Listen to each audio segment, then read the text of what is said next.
Manx Radio Podcasts, powered by Shaw. The Nation Station, Manx Radio.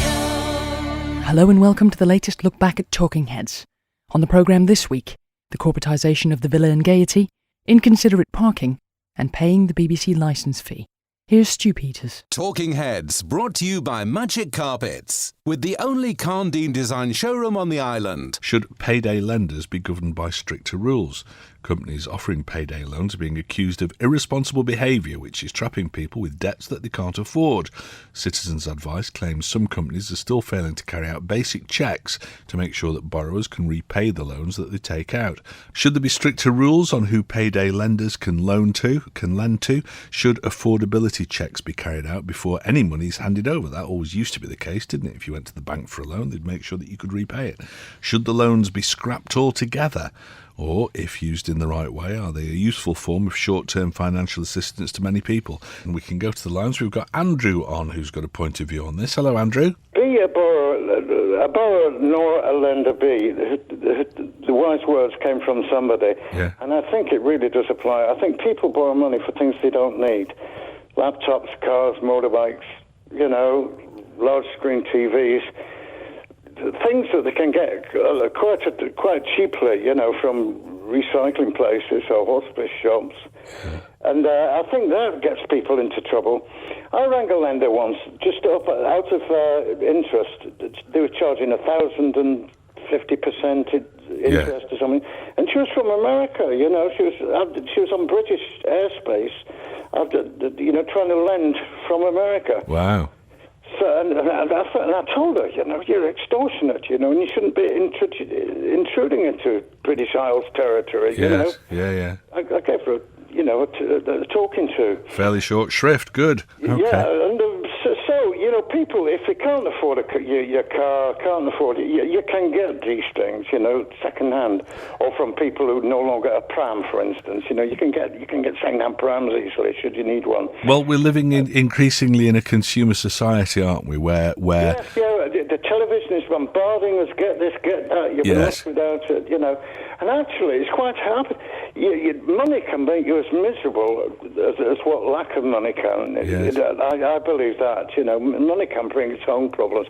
But if you're young and you're struggling, and you need to borrow it for something that's essential, baby care or food, fine, maybe buy, but check the damned interest rates first, All right, some good advice there, Andrew. Thank you very much for getting in touch. I said that they might be useful in certain circumstances. David H. says, Stu, even the nuclear war button is useful. It's not to say it'd ever be used. Well, no, David. That's predicated on the idea of mutually assured destruction. And the difference is that I suppose with a payday loan, if it all goes horribly wrong, you might well be destroyed, but the payday loan company wouldn't. So that only goes so far, I suppose. John says, and this is a good point, the way that they have to advertise the yearly interest rate is crazy.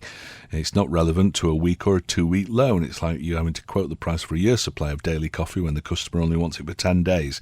Very good point, John. And I expect that in terms of lending, a part of the cost of doing that is all the paperwork and the administration costs. So it's the same if you're doing it for a 2-week loan as if you're doing it for a 2-year loan, I suppose. So I suppose that would put the interest rate up. But it does seem that when you look at the annual percentage, the equivalent annual percentage rate of the interest, the cost of the loan, it does seem to be a huge amount of money. I mean, a significant amount of money. I've got quite a big family, says Brian. I think I'm a payday lender. I think you're right.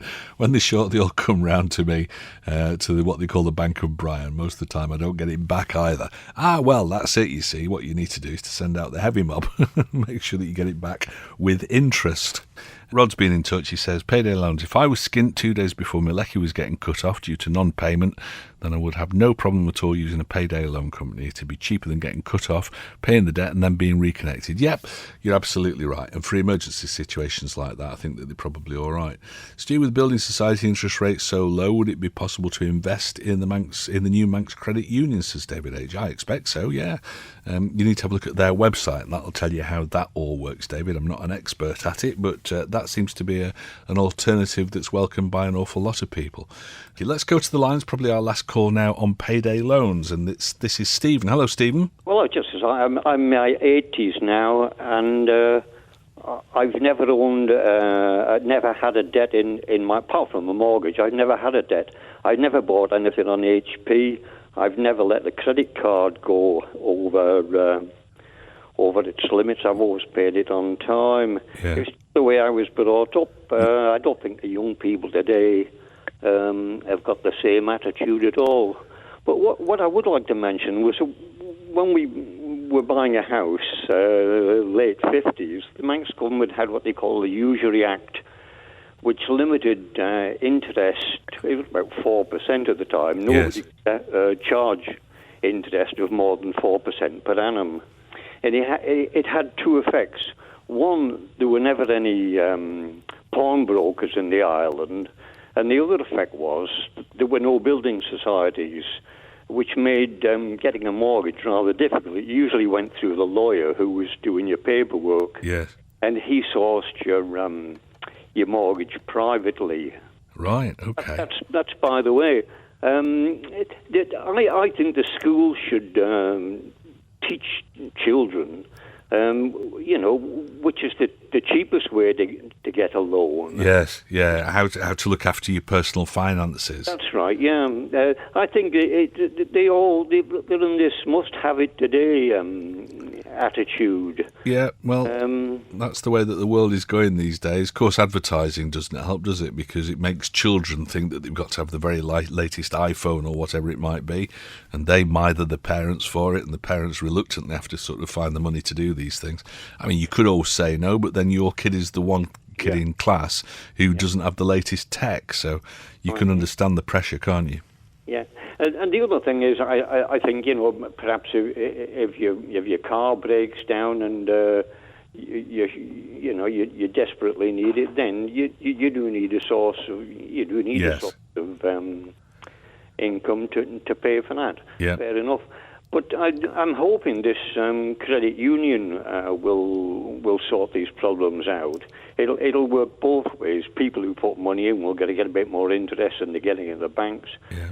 People who borrow won't have to pay the extortionate charge. Absolutely, yeah. Look forward to that with great interest. In fact, I think it's about time we had an update on that. So, yes, maybe things are starting to come to a head now as far as the credit union is concerned. I keep seeing press releases saying that they've overcome another hurdle and things are getting closer. So maybe we'll be able to find out more about that soon. Thank you very much for your call, Stephen. Nice to hear from you today. The Nation Station, Manx Radio.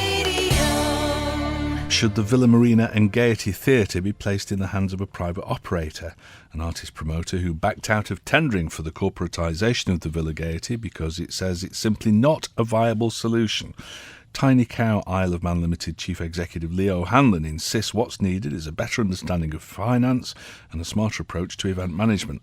The Department of Economic Development is currently in dispute with the company over the Sir Tom Jones gig and the Jacksons concert 2 years ago. So what do we think about this? Do you think the running of the Villa and Gaiety should be put in the hands of a private operator, or would you prefer to see it kept in government hands? Who's best placed to run an entertainment complex like the Villa Gaiety in the Isle of Man? The first one is from John. He says, yes, he's doing pretty well the way it's run at the moment. I assume that you're talking about the chap from Tiny Cow. Stu, I worked at the Villa for many years, and I've said this before, civil servants who have no history in the industry shouldn't be booking entertainment in the venue. They've been losing money hand over fist, yet have not been brought to account. If this were in the private sector, you'd be released from your job instantly. It's well known within the Villa that hundreds of thousands of pounds have been lost over the last 10 years. The department should hire someone from the UK to work for them and leave them to run it then without getting involved. Right, okay. Is that the answer? Or does it need to be somebody from the Isle of Man who understands the Isle of Man? The trouble with getting somebody from the UK, I suppose, is that they'll be used to having a catchment area of hundreds of thousands, if not millions of people, and booking entertainment accordingly. I suppose it's very different in the Isle of Man with 85,000 of us. Let's go to the lines. We've got our friend Gillian on, who's got a point of view on this. Hello, Gillian. I think that it ought to stay in with government belonging to the government. I tell you the reason why. The Bristol Hippodrome is a Maxim theatre as well. Yeah. And years ago, that was went into private ownership, and the prices went up sky high for people to go to the theatre. Yeah. And I think I like going to the theatre, and I think the everyday person would not be able to afford. If it goes into private, they will put the prices up so high that we ordinary people would not be able to afford to go to the theatre. All right. Well, just for the sake of argument, and I don't necessarily disagree with you, Gillian, is it fair then that the taxpayer is effectively subsidising the ticket prices of those who choose to go to theatre? Because not everybody does, do they? Not everybody does, but it's there again. It's another. It's I can see it going downhill very badly. If it was privatised because of the cost. If it was privatised, yes. Okay. All right, And interesting. I don't think a lot of people would mind still paying for it because they'll keep it. They keep it in good condition. The Matcham Theatre, the Gaieties in marvellous condition. Yes. And also, as I say, the Villa Marina. It's not too bad, and it's still. And I think for people who want to come, the people who want to put on shows, and the people who want to like the Villa and everything and the Gaiety, I think they will also put the price up so high to those people that they won't come.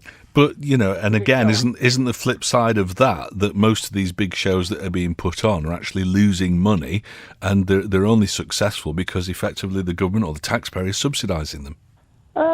Yes, I suppose there is that, but I don't know. It is very very difficult. But I can see it going. If they do it, it'll go downhill. Okay, fair comment. Thank you very much for getting in touch, Gillian. Villa Marina, both are essential buildings for use by local people to enjoy what is entertainment. There are hosts of local talent and groups that need practice on the stages, which couldn't afford a rate a private company may require. Let's keep them under government control so the youngsters can obtain the experience of being on a stage, says Buster. Yeah, I mean, I guess that both of those venues do an awful lot of local productions, probably more so than a similar sized theatre in the UK would, which might have a different headline act on every week. But again, it's down to catchment area and the number of tickets that you're likely to sell to events like that, I suppose. Let's go to the lines because we've got Howard on. Hello, Howard. Just listened to the debate on whether the Gaiety Theatre, the Villa Marina, should be privatised, whatever they call it. Yes. Personally, I'm against it because it belongs to the people of the island. Yes. My understanding would be that it's only the running of it. I think that the property would probably stay with the government. Yeah, but it's the running of it is an integral part of it, because if a company comes in and puts the prices up that high, as that lady said to start with, people are not going to use it. Yeah. And they'll effectively price themselves out of the market. And we saw that many years ago, and with the Palace in Derby Castle. Okay. The Gaiety Theatre was in a dreadful state, and this is why it cost so much to put it back to somewhere near. And the chap that was in charge of it, the manager at the time, done an excellent job because his heart and soul was in it. Yes. And that's what you actually need, not some faceless person, maybe a cross, who will decide we're going to do such and such a thing, and it'll be done. And a lot of the Gaiety Theatre has been put back to as was, because it is a heritage building. Okay. And the Villa Marina has had a lot of good work put to it, but an awful lot of the area around it has been decimated. And if it comes into privatisation, Lord only knows what will happen in the future. All right. Fair do, some good points. The actual buildings themselves, they should remain and stay with the government. Yeah. Well, I think that would always be the idea, that they stayed in government ownership, but it was the running of it, I think, is the thing. So should government run them, or should it be a private firm, a private contractor? Yeah. But the snag is now, this particular government are so skint, they're up to their elbows in the knife drawer now, selling the family silver. Okay. And anything that's got of any value, they're trying to get rid of. The horse trams, I know you're vehemently against them, but I mean, they are part of the island. Sure, yeah. And they've gone. And Next thing you know, or it's actually up for auctions, Tramway Terrace. The stables are going, everything's going. Well, that's Douglas Corpy, though, isn't it, selling that? It's not the government. Yeah, but it's all part and parcel. They're all drinking from the same cup. Okay. All right, Howard, thank you very much for your call. Talking Heads, brought to you by Magic Carpets, with the only Carndine design showroom on the island. You're listening to the latest Talking Heads podcast, featuring highlights from the programme over the past week. The Nation Station, Manx Radio. Is inconsiderate parking a problem around the Isle of Man? Local story. The police yesterday issued a reminder for drivers and riders to park properly in the area of the TT grandstand and police headquarters. Inspector Eric Flint says it follows a move of the majority of operational policing back to headquarters earlier this year. So is inconsiderate parking an island-wide issue? Are there areas where you'd like to see more action taken? Or in general terms, are drivers pretty good at sticking to the rules when it comes to parking? Let's go to the lines. We've got Dave on in Ballasalla. Hi, Dave. Well, I think bad parking is all the year round. It's not just when Festival of Motorcycling or TT or Southern Hundreds are on. You go down to Douglas, you go to Castletown, you go to Port Erin, and you find vehicles parked in disabled parks and they don't have a disabled badge. Right. You find motorcyclists parked in a disabled car parking space. You find motorcyclists parked on the pavement. Now, Stuart, the pavement is for walking on. The pavement is not there for cars or for motorcyclists to park on. Well, I must say, I am guilty of that because I park my motorbike outside the shop because there's a sort of there's a railing that runs along that part of Athol Street and then it disappears at our shop, so it's kind of in a protected area. But I do park on the pavement outside the shop.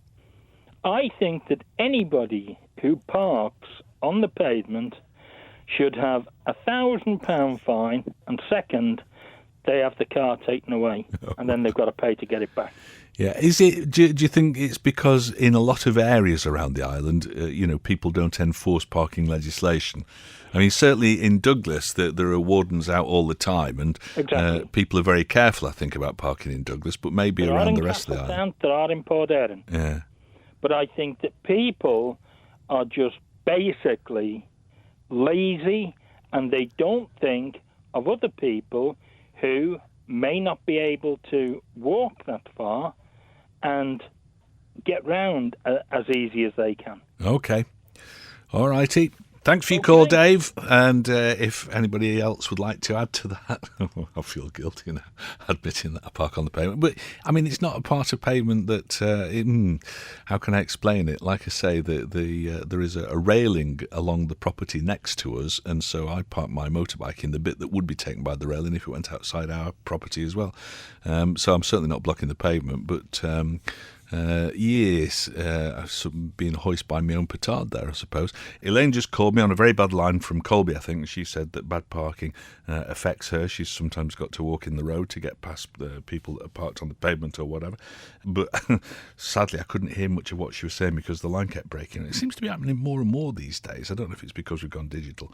But hopefully we've got a good line to Kay, who's also got a point of view on this. Hello, Kay. Yeah, I have got a good point. I used to live up by a shop, and I was constantly complaining about cars and vans parking on the pavement. Yeah. I do a lot of walking, and one time they were parked right on the other side, all on the pavement.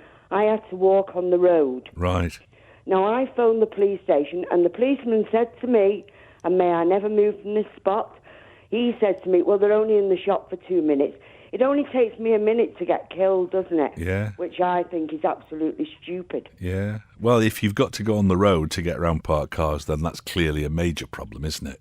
But he said, well, they're only in the shop for 2 minutes. I mean, it's defeating the object, this, what Flint is saying, isn't it? Right. Well, maybe it was the donut shop, and that's where his officers went to get the donuts. I don't know. But, I mean, it used to be dreadful. I mean, I was constantly out saying, please, can you move your car? Because they always parked in front of my drive. And people just don't care, and all you used to get is a load of abuse.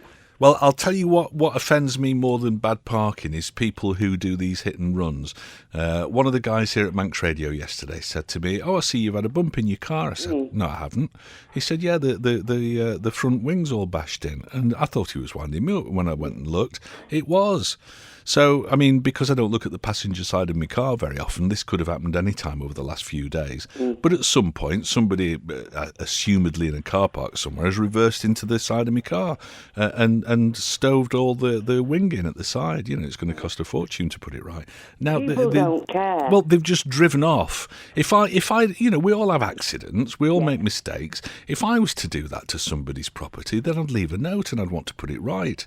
You know, I don't think I could sleep at night if I thought I'd done, you know, a load of damage to somebody's property and I'd not sought to put the thing right. But it happens all the time. I mean, we get press releases up here at Manx Radio on a regular basis about these hit-and-run incidents where people hit a parked car and just drive off. I think it's disgraceful. I do, really. I just don't know what it is. I don't know. I mean, people leave cars running and unattended. That is an offence. It is, yeah. You know. Okay, so a little bit more enforcement, like a lot of things we talk about. A few more fines would maybe make people think a bit more. Yeah, well, I did ask for parking controllers to go up there, but although they don't come outside Douglas, so I mean... Oh, right, okay. I mean, I used to be a parking controller. Yes. And I used to, if somebody was parked illegally, I just used to maybe, if I couldn't find them, then you would stick a ticket on. But more often than not, you went and said, "Excuse me, can you move, you know, can you move your vehicle?" And more often than not, they do. Yes. But they are the ones who, you know, I don't see why you should approach somebody and then get a load of abuse. No, you're right. I'll tell you what you could do, Kay, though. You could get some of those joke sort of parking tickets from the joke shop, or you buy them online. And I'll tell you what, when you first come out and see one on your car, you think it's real and your heart sinks. That might smarten people up a bit. Yeah, it might do a bit. I might go round with them. Yeah. All right, nice to talk to you today. Thank you very much for getting in touch. Let's go to the lines. We've got our friend Ken on. Hello, Ken. Michael Street in Peel. Oh, yeah. The unwritten rule. Whereas as long as you're just going in for a quick bit of shopping, you can park halfway on the pavement. Yeah. And basically, unwritten rules, then pedestrians walk up the street in the middle of it. Well, and can they not get past the cars on the pavement? I mean, if the car's only half on the pavement, is that really a big incursion? Depends if you've got two crutches or a pram. Okay, no, all right. Can't. Right. No, you can't. No. And obviously, no. Basically, prams, and if you've got crutches like I have. No, fair dues, yeah. I don't drive. Right. So I'm always accused of being anti. And obviously, shops can't. What came to a head, though, when you're walking up the street, car behind, toot, toot. Yeah. So you take your time. Well, you don't take your time. You walk normally until there's a clear space. Walking down's a problem because the traffic's coming towards you. But a police van, they nip in for their sandwiches and I won't mention the outlet. They park halfway and halfway. Right, okay. You go to the police station, there's nobody available. We'll send somebody down. But it'd be nice to know if we could find out if anybody actually gets a ticket. Yeah. So, or, yes, you can you please move, and they move. I'm not saying, because parking's a problem in Peel, because we can't decide to build a decent car park. Sure. And even if you're a car park, you've got to pay for it, or people aren't willing to go in the car park. Another thing that shops in Michael Street is because it takes the time to Co-op and ShopRite, the delivery van drivers have to forklift round. I see, yeah. So they're in the street. It's interesting saying that you see cop vans and things there. So it's obviously a case of do as I say, not do as I do, this, isn't it? As for traffic cones, I don't understand about putting traffic cones on WR lines. Except my brother, who's disabled in England, he thinks you can park on WL lines unless it's the third line. I don't know. I don't know if they have different rules. There's but WL lines, let's get rid of them and put a notice at the end. Yes. Can't park. ISOs. Anyway, enough of a rant. All right, well, yeah, you're always welcome to it. Thanks for calling, Ken. Let's have a look at some text and emails. Stu, I can't understand why the police are talking about parking. You never see a policeman on the street enforcing the law. They should give the wardens authority to charge offenders. Well, the wardens can put tickets on cars, can't they? Stu, yes, cars and bikes parked on footpaths are a nuisance, but so are wheelie bins, says Kath. Yeah. A few years ago, it used to be said that if you put your near side wheels between the double yellow lines, you'd be just the correct distance from the curb. That was from John in Farm Hill. Okay, I don't know whether or not that's in the highway code. But Stu, agree with your last caller. An American judge is having a lot of success with punishment to fit the crime. If you're caught parking on the pavement, let them push a wheelchair around town for a week with a T-shirt, I parked on the pavement. Oh dear, hair shirt, ideally as well. Parking issues, it's not only the car owners that create problems parking on paths on blind bends and double parking with magic lights. The department have some responsibility with parking places and in particular bus stops that seem to be consistently in the wrong place with reduced visibility. That's from Susan in Laxey, thank you. Parking on the pavement is permitted with a police officer's permission. Rule 244, says David H. Oh, okay. Another text, this from Tony, says, look out of your window at the turning area at the top of Douglas Head. There are always cars parked facing the no parking signs. Yes, there are. I think it's usually with people in there. I don't think it's often sort of unattended cars. I think it's usually people that are just taking in the view. And, you know, there are certain times and places where maybe it's not so bad. The turning area at the top of Douglas Head here isn't used anymore by buses and things like that, which I assume is what it was built for. So, you know, and even if there are cars that are parked nose out, looking out over the bay, you can still turn a car around there because I've done it a few times. So it doesn't particularly bother me. Now, if people are going to park there and leave the cars parked there when there's a perfectly valid row of car parking spaces just a wee bit further down, then that is irritating, certainly. Never mind bad parking on our island's roads. What about the aisles in Tesco every weekend? Women in the trolleys strewn up and down the aisles, flapping the gums and not considering the careful shoppers, says Mal. Yeah, well, yeah, can I agree with Mal? Probably best not to. The Nation Station, Manx Radio. Who do you think should pay the BBC licence fee? From today, the government's subsidy for the licence for the over 75s is being withdrawn, and everyone will have to pay for it, although there is still support for those on low incomes. It's after Tynwald approved the move in last year's budget. Across the water, the UK government has decided to continue to subsidise the over 75s for the time being, although the burden of that cost will be transferred to the BBC in the years to come as part of a phased process. In a separate move from today, those who use the BBC iPlayer, whether it's to watch live programmes or not, will also have to pay for a licence. The new rules close the so-called iPlayer loophole, which has in the past meant that those who only watch BBC programmes on demand didn't have to have a licence to do so. So who do you think should pay the licence fee? Is it right that everyone who accesses BBC services and content should need to have one? Should those who can afford to pay do so? And should it apply to those who don't watch programmes live? What do we think about it? Let's go to the lines. We've got Alistair on. Hello, Alistair. No, first of all, I must say that I'm not a recipient of this benefit. No. So I'm talking from a different view, from a different part. The first thing I'd like to say about this is that it's been my thinking for some time that we do not get much of a service from the BBC on the island. Yes. And as such, my idea for this is that I think we should be negotiating to only pay half the licence fee to the BBC. Yeah. And the other half, I think, should then go to Manx Radio. Because Manx Radio are our national broadcaster. Yep, couldn't agree more. We do not have the BBC facility that they have, say, in the Channel Islands. Sure. And so, therefore, I don't think we should be paying anything like the same amount. That all makes sense to me, Alistair. Now, secondly, I also have to say that we're talking here about £600,000 a year. And the BBC, I believe, pays someone like Tim Henman £500,000 to sit 2 weeks saying a few words at Wimbledon. Well, yeah. Now, you know... And how much was Chris Evans being paid to do Top Gear, for example, yeah. Yes, exactly. And I mean, if they can afford that kind of money, Well, people would say that that's just market forces, and that's how much you've got to pay to get the really big names. I don't know whether or not there's any truth in that or not, but well, maybe. But then, in all fairness to Tim Henman, a very good tennis player, he never won a tournament. Yeah. I mean, there's priorities that have got to be addressed. Yes. And I think the BBC have to have a big look at themselves. If Theresa May doesn't have a look at them before that, which I think she may. Yes. Because it does have to be looked at as an overall situation for this island. All right, fair dues. Thank you very much for your call, Alistair. Raised some interesting and important points there.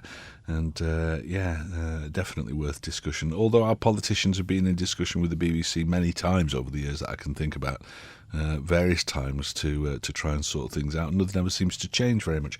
Some people will want the Sky subscriptions paid next, says one of our contributors, and it's one of those texts that sort of is fairly shortened, so I don't know if there was a part 2 to that. Mum92 got a letter last week saying no more TV licence. Then this Tuesday a new licence arrived, says Liz. Ooh, good. Well, that's a bit of a bonus then. At least said soon as mended. Let's not tell anybody about it. Hey boy, why should we pay full price if we don't get all the channels and facilities, etc., says G. Yep, that's kind of what Alistair was saying. Stuart, I don't mind paying the TV licence fee as long as there's an option not to pay for those who don't watch BBC. As it stands, it seems to be a compulsory levy, says David H. I'm sure that, I take your point, but I'm pretty sure that anybody who's got a telly at some point over the course of a year would watch some BBC. I don't know that you could say that it's not going to happen. Mr. Tier and his cronies have seen fit to start charging the over 75s for a TV licence. What a shame they can't treat the public sector pension crisis with the same urgency. From Bert in Port St Mary. There's an easy way to pay. Set up a direct debit, £12.12 a month, and forget about it. It's better than that one-off payment each year, says Charlie. That's true. Yeah, there are a lot of things like that. I think I probably pay my TV licence fee quarterly or something. I didn't know there was a monthly option. In years gone by, most pensioners were not very well off. In these days, with occupational pensions, many older people are sitting quite pretty and can afford to pay it. So, means test it. Okay, well, that's another point of view. I'm disgusted and appalled that over 75 should now have to pay for the rubbish that's put forward as good programming. Well, you can always not watch it if you don't think it's any good. As a carer of an elderly person, mid-90s, why at that time of life should they suddenly have to pay for something that for many people that age is the only thing that they can look forward to in their day? At that age, mobility is more than likely a problem, so going out regularly isn't an option. For many, it's the only other voice they hear all day. For heaven's sake, how selfish can the BBC people in their hierarchy be? Let them be late-in-life citizens, housebound, and yet another stupid account to pay. Furious, says Lizzie. Well, in fairness, it's not the BBC. It was always a case that the government paid for the over 75s. It was never free from the BBC, as I understand it anyway. Certainly not in the Isle of Man. It was never free for over 75s. There was no free licence as such. It was still a full price licence. It's just that the government paid that fee. Now, in the UK, they've said, well, we're going to carry on doing that for a while, but then the BBC is going to have to issue free licences to the over 75s. In the Isle of Man, it was a case of the government here paid for the over 75s. And now they've just said that they're not doing.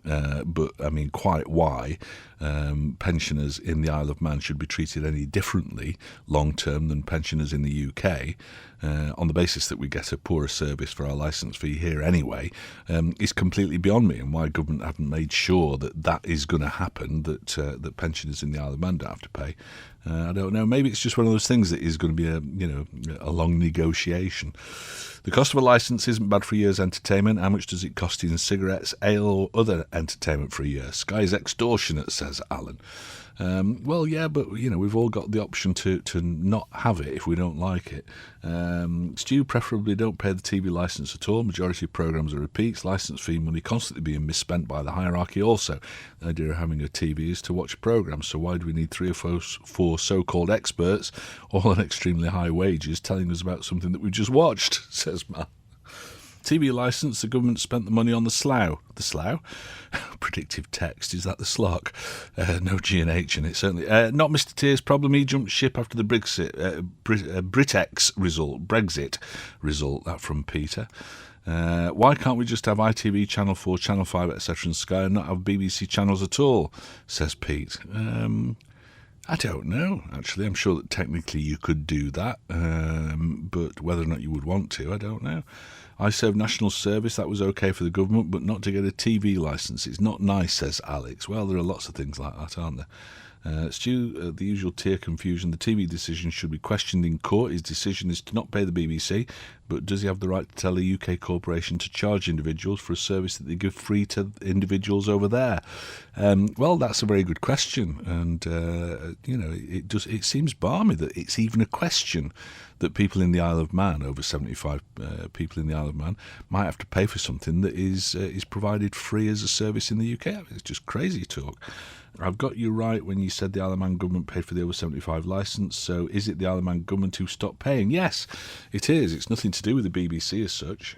It's the fact that the Isle of Man government decided that they could use the money that they were spending on over 75s licences, they could use that money better somewhere else. It was like, as somebody said earlier on, doing things like the slot, maybe.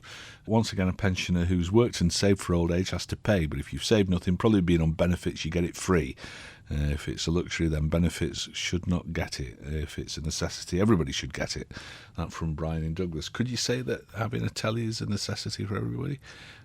Certainly if you're a lonely person and you live on your own, particularly, then it might be the only friend you've got, as somebody suggested earlier on. So maybe it is a necessity, yeah, in staying in touch with what's going on in the outside world.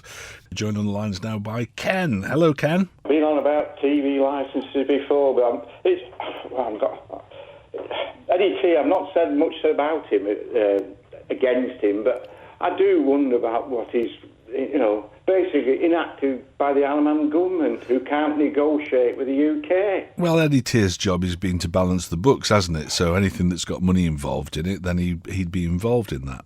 Yeah, his first instance is to cut it, but, we should have been negotiating 2 years ago, leaving it to the next government to negotiate. But the other thing, of course, direct debit, you don't get any discounts if you pay by that. So being one of the people that waits the last minute, under threat of prosecution nearly, you go down the post office and you pay so much a month. You hand your card and that gives the business to the Isle of Man post office. Oh, right, okay. And I presume get some commission. Yeah, whoever's run the post. That's why there's so many UK post offices are shut. Yes. Etc. But, this direct debit, yes. So he doesn't forget it, so it's out of the window. Yes, well, it's only 40 pence a day, yes. But why our pensioners have been, 75, have been treated differently than the UK, because we just can't negotiate, it seems, in the Isle of Man. Well, this is one of those, it's a transitional situation at the moment. I think the UK government's still paying it, but the idea is that the BBC effectively don't charge it in the future. And so, why the Isle of Man didn't follow suit with that, I don't know. It was all delayed because of the BBC charter. Well, there might be all sorts of legitimate reasons for it, but it's irritating, isn't it? All right, Ken, thank you. I need to move on because we've got Howard who wants to have a word about this as well. Hello, Howard. What I was wanting to know, they have a thing here where they're talking £700,000 a year saving on the TV licence. Now, I haven't actually heard any politicians otherwise saying what they're going to do with it. Is it going to be ring-fenced, or is it going to go back in the melting pot? Going back in the pot, as I understand it. Yeah, and then they'll be handing that out to the work shy and the unmarried mothers. So at the end of the day, we as pensioners who've worked all our lives are going to be subsidising in benefits, extra benefits for the people that won't get off their backsides. Well, that's one way of looking at it. I think Eddie Tier in the interview said that it was money that could be used for education and healthcare. Yeah, education, healthcare. I doubt if it goes into the melting pot. Yes, it'll go down to the Markwell House DHSS, and the people that are going in there on this side of the counter are far cleverer than any of our politicians, and no harm to them down there, far cleverer than the people behind the counter. Right. And they've got that money already earmarked for what they wanted.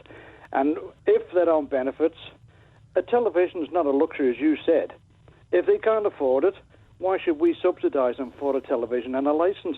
All right, fair dues. Thank you very much for your comments, Howard. Let's have a look at some more texts as well. Liz says, further to the first email, I meant free as in those over 75 exempt from paying due to age. How typical of the Isle of Man government to backtrack on yet another vulnerable group on this island. with what the government wastes on so-called important decisions. I'm still furious, says Lizzie. All right, okay, calm down, girl. Stu, the licence fee was introduced years ago as a service charge. The House of Lords deemed it to be a tax. That's why you can be criminalised if it's not being paid. Excuse me. As it is a UK tax, we shouldn't pay it at all. The BBC employs a company to collect the fees, pay millions of pounds to them. The overseas radio programme costs $3 million a year, and they pay $1 million for car parks and taxis. I got my licence renewed free as mine expired on the 31st of August, says Norman. Good. Well, that was lucky for a change, Norman. I'm 75, I won't be paying it. You can shove it. From Leslie. Okay, I just hope you don't get prosecuted, because that would be awful. Our government has wasted money on World TT series, Slock Road, Douglas Prom plans, yet can't afford the TV licences for poor old folks. They should be ashamed. That's from Pete the Postman. Well, yeah, but somebody did make the point earlier on that quite a few pensioners are reasonably well off. It's wrong to think that all pensioners are skint and sitting there with no heating and stuff, and their only friend is the TV. That isn't the situation, I don't think. I heard on Manx Radio this morning, says Rich, about the closing of the loophole on iPlayer. As far as I'm aware, this isn't in Manx legislation yet, and it won't be if our government has the cojones to speak up. Okay, well, I don't know whether or not they've got the powers to do that. They need the $700,000 to pay the tax rebate to the people on the dole, says Cliffy. If you pay a Sky subscription, why should you pay the BBC licence fee as well, says Nita? Does Sky pay the BBC to be able to show the BBC channels? And if they do, why should the BBC be paid twice? I would suspect, and it's only suspicion, I don't know for sure, I would suspect that the BBC probably pays Richard Murdoch and Sky to have various sort of channels on their satellite, because, I would imagine it works that way around, but otherwise it might have been a good point, I suppose. Talking Heads, brought to you by Magic Carpets, with the only Carndine design showroom on the island. That's it for the latest look back at Talking Heads. Our thanks to everyone who took part in the programme. If you'd like to get involved in the discussion, you can call, text or email between midday and 2 p.m. on weekdays, or you can share your thoughts at any time on the Facebook page. That's Talking Heads with Stu Peters. You can listen back to each day's programme in full using the on-demand section of manxradio.com, and the website's also where you'll get an update of what's being discussed on the programme each day. You can also keep up to date with that information by liking the Facebook page or following Stu Manx on Twitter. And if there's anything you think we should be discussing on the programme, let us know by emailing talk@manxradio.com. But that's it for now, so until next time, goodbye. Don't sit in the slow lane. Join the fast lane right now with Shaw's all-new Superfast Plus broadband. Enjoy more bandwidth, amazing speeds and the best value on the island from just £23.95 per month. So don't be left behind. Get a piece of the high-speed action with Superfast Plus broadband from Shaw. For details, visit our stores in Douglas, Ramsey and Port Erin or click shaw.com. Love being Shaw. Terms and conditions apply.